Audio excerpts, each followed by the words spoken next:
السلام علیکم ورحمۃ اللہ وبرکاتہ۔ محترم سامعین، آج میں کتاب الجامع کی 9 نمبر روایت آپ کی سماعتوں کے حوالے کرنا چاہتا ہوں۔ حضرت ابو ہریرہ رضی اللہ تعالیٰ عنہ اس حدیث کے راوی ہیں۔ وہ بیان فرماتے ہیں کہ رسول اللہ صلی اللہ علیہ وسلم نے فرمایا: لا تبدعوا اليهود ولا النصارى بالسلام وإذا لقيتموهم في طريق فاضطروهم إلى أضيقه، رواہ مسلم۔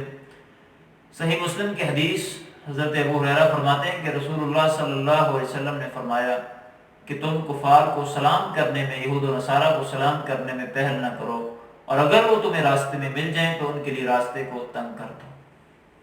محترم سامعین، اس حدیث کے حوالے سے میں کچھ اہم نکات وہ آپ تک رکھنا چاہتا ہوں، آپ کو بتانا چاہتا ہوں۔ ذرا توجہ سے ان کو سماعت کیجئے گا، بہت ہی اہم پوائنٹس کی طرف اشارہ کرنا چاہتا ہوں۔ دیکھیں، سب سے پہلی بات یہ ہے کہ رسول اللہ صلی اللہ علیہ وسلم نے مسلمانوں کو کفار کو سلام کرنے سے منع کر دیا، یہود و نصارہ کو سلام میں پہل کرنے سے منع کر دیا۔ اس کا ایک مطلب تو یہ ہے کہ ان کو اگر وہ سلام کہیں تو جواب دیا جا سکتا ہے، کیونکہ پہل کرنے میں منع کیا ہے۔ الفاظ لا تبدؤ، پہل نہ کرو۔ دوسری بات کہ کفار کو سلام مسلمان نہیں کر سکتے۔ کیوں؟ کیونکہ اگر مسلمان ان کو سلام کہیں گے، یہ سلام کس لیے؟ شریعت اسلامیہ کے اندر یہ سلام کی وجہ کیا ہے؟ سلام کرنے کی وجہ یہ ہے کہ صحیح مسلم کے اندر روایت ہے، رسول اللہ صلی اللہ علیہ وسلم نے فرمایا اس سے تمہارے دلوں کے اندر محبت بڑھے گی، پیار بڑھے گا۔ تو اب کفار کے ساتھ تو ہم پیار اور محبت کو نہیں نہ بڑھا سکتے، کیونکہ قرآن مجید کہتا ہے لا تتخذوا عدوی وعدوکم، تو میرے اور اپنے دشمنوں کو دوست مت بناؤ، یہود و نصارہ کو دوست مت بناؤ، قرآن کہتا ہے۔ اس لیے ہم ان کو سلام میں پہل نہیں کریں گے۔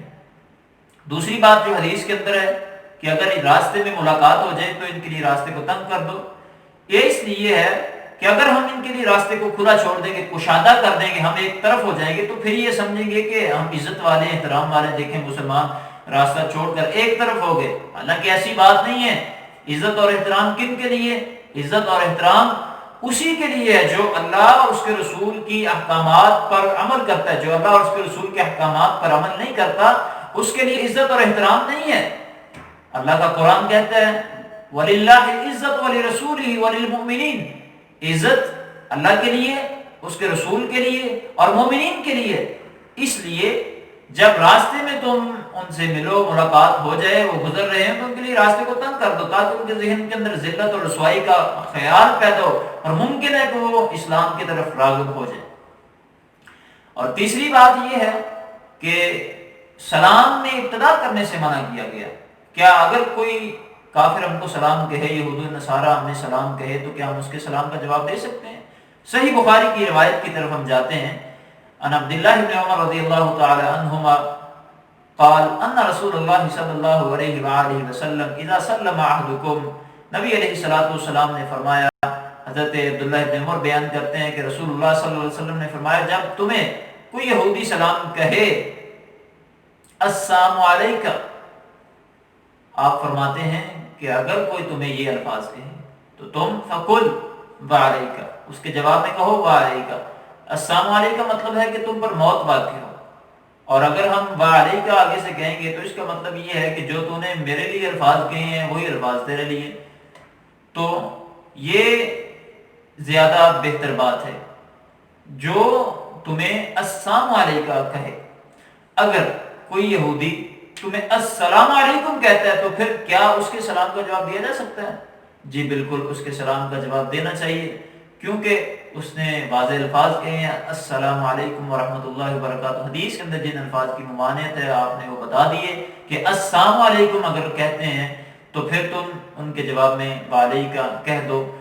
اگر وہ السلام علیکم کہتے ہیں تو پھر قرآن مجید کی آیت کے حوالے سے اگر ہم دیکھیں تو قرآن مجید اللہ تعالیٰ فرماتے ہیں کہ جب تمہیں کوئی سلام کہے تو تم اس کے جواب میں اچھے انداز سے جواب دو۔ اس سے ہمیں پتہ چلتا ہے اگر السلام علیکم کہیں تو پھر ہم ان کے سلام کا جواب درست انداز سے دے سکتے ہیں۔ اور اس کے بعد آگے والا نقطہ اور پوائنٹ جو میں آپ کے سامنے بیان کرنا چاہتا ہوں وہ یہ ہے کہ اس حدیث کے اندر ہمیں ان سے سلام میں پہل کرنے سے منع کیا گیا۔ کلام میں پہل کرنے سے منع نہیں کیا گیا۔ مثال کے طور پر اگر ہمیں ان کے ساتھ کوئی کام ہے تو ہم وہ ان سے جا کے کروا سکتے ہیں، انہیں کہہ سکتے ہیں، کیونکہ نبی علیہ الصلوۃ والسلام کی حدیث کہ رسول اللہ صلی اللہ علیہ وسلم نے مشہور حدیث ہے، ایک یہودی بچے کی تیمارداری کے لیے آپ گئے تھے، تو اس سے یہ بھی پتہ چلتا ہے کہ اگر وہ بیمار ہے تو اس کی تیمارداری کی جا سکتی ہے، اس میں کوئی حرج والی بات نہیں ہے۔ اور ایک اور بات کہ اگر ہم مسلمان اور کافر لوگ یہود و نصارہ اکٹھے اگر ایک مجلس کے اندر بیٹھے ہوں تو کیا کوئی مسلمان گزرنے والا بندہ ان کو سلام کہہ سکتا ہے؟ جی بالکل ان کو سلام کہہ سکتا ہے، کیونکہ اس کے اندر مسلمان موجود ہیں، تو وہ کہے گا السلام علیکم ورحمۃ اللہ وبرکاتہ، کیونکہ نبی علیہ الصلوۃ والسلام کی حدیث ہے، صحیح بخاری کے اندر ہی ہے غالباً کہ نبی علیہ الصلوۃ والسلام نے اس طرح سلام کہا ہے۔ اس لیے ہمیں ان احادیث کو سمجھ کر ان پر عمل کرنے کی ضرورت ہے، اور جو حدیث سے سبق ہمیں ملتا ہے اس حدیث سے وہ میں نے آپ تک پہنچا دیا، رکھ دیا، لیکن اصل بات جو میں آپ سے شیئر کرنا چاہتا تھا اس حوالے سے وہ یہ ہے کہ ان کی اتنی عزت اور احترام نہیں کرنا چاہیے، لیکن ہمارے معاشرے میں آج کل کیا ہوتا ہے کہ ہم ان کو عزت اور احترام کچھ زیادہ دیتے ہیں، جس کی وجہ سے پھر کام خراب ہوتا ہے۔ آج اگر دیکھیں تو مسلمانوں کی ذلت اور رسوائی کی وجہ ہی یہی ہے، کوئی مانے یا نہ مانے، لیکن اگر حقیقت پر غور کیا جائے، اگر تھوڑے سے ٹھنڈے دماغ سے سوچا جائے تو آج مسلمانوں کی ذلت اور رسوائی کا سبب یہی وجہ ہے کہ مسلمانوں نے اپنے آپ کو کم تر سمجھنا شروع کر دیا کافروں کے مقابلے میں، کفار کے مقابلے میں۔ ہم ان کو ترجیحات زیادہ دیتے ہیں، ہم ان کی باتوں کو ترجیحات زیادہ دیتے ہیں، ہم شریعت اسلامیہ کی طرف نہیں پلٹتے، ہم نبی علیہ الصلوۃ والسلام کی حدیث کو نہیں دیکھتے، نہیں سنتے، نہیں پڑھتے۔ تو یہی وجہ ہے کہ ہم نے شریعت اسلامیہ کو چھوڑ دیا، ہم نے کفار کو ترجیح دی ہے، اللہ نے آج ہم کو ذلیل و رسوا کر دیا ہے۔ اگر اس ذلت و خواری سے نکلنا چاہتے ہیں تو آئیے اللہ کے قرآن کی طرف اور نبی علیہ الصلوۃ والسلام کے فرمان کی طرف آئیے۔ یقیناً عزتیں مسلمانوں کے لیے ہی ہیں، عزتیں کفار کے لیے نہیں ہیں۔ ہم جتنی مرضی ان کو عزت اور احترام دے دیں، اللہ کی نظروں میں ان کی عزت اور احترام نہیں ہے۔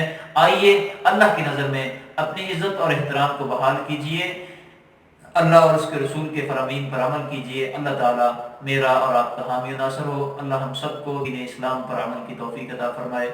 اقول قولی ھذا استغفر اللہ لی ولکم ولسائر المسلمین۔